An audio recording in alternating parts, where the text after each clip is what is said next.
All right, thank you, Brian. This morning we've got some important information if you're new to Florida or even if you've been here a while. The author of the Florida Domicile Handbook, vital information for new Florida residents, is with us. It's Mike Kilbourn. He's a financial expert in the field of preserving family wealth. Mike, thanks for coming in this morning.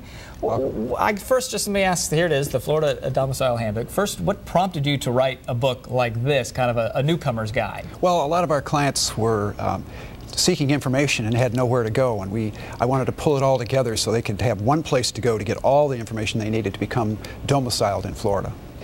What is the difference when you talk about domicile and residence? Let's sort of is there a difference? Well, you can have more than one residence in more than one state, but you can only have one domicile, and it's very important to prove your intent to make this state your domicile. Because it becomes with, as you go through the book, I was flipping through it, some of which I'm familiar with, but a lot of tax advantages, some asset protection, things you can take advantage of once you're in Florida. Oh, there's numerous benefits. I mean, Florida is considered one of the most tax-friendly states. We have no income tax, no estate tax, no gift tax, no intangibles tax. We used to, but that's gone. It's a pro-business environment. You have asset protection.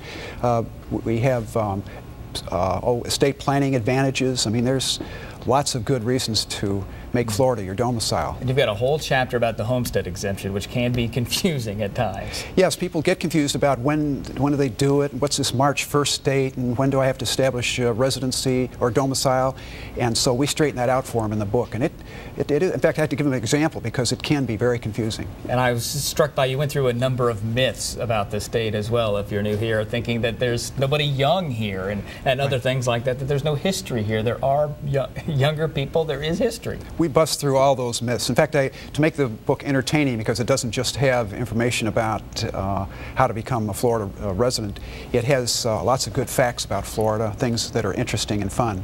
Does it take much work to take advantage of what Florida offers in terms of the tax breaks, the asset protection? Because if you're in bankruptcy, your home is protected here in Florida, which makes this unusual? Well, asset protection is one of the definite advantages of Florida, but I have a whole chapter 6, that teaches you how to possibly add to that for asset protection.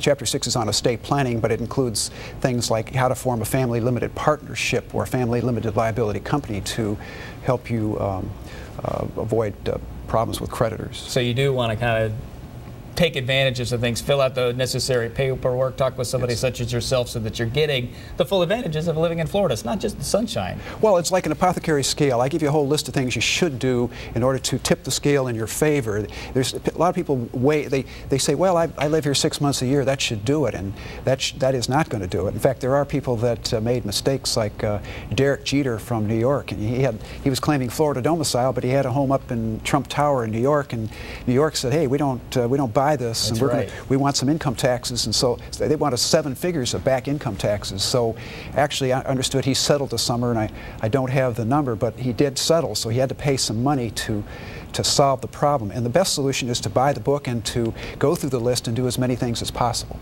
Real quick, let me just ask you, the number one thing you think you should do, whether you're new or you've been here for a while? Well, I think you should, your declaration of domicile is the first step I would take. If you haven't done that, my goodness, but beyond that, making sure you get the book and get the list. It's interesting information. Mike, thanks for coming in, telling us all how to kind of take advantage of what Florida has to offer beside the sun and the beaches. We'll be back with more after this. Thank you.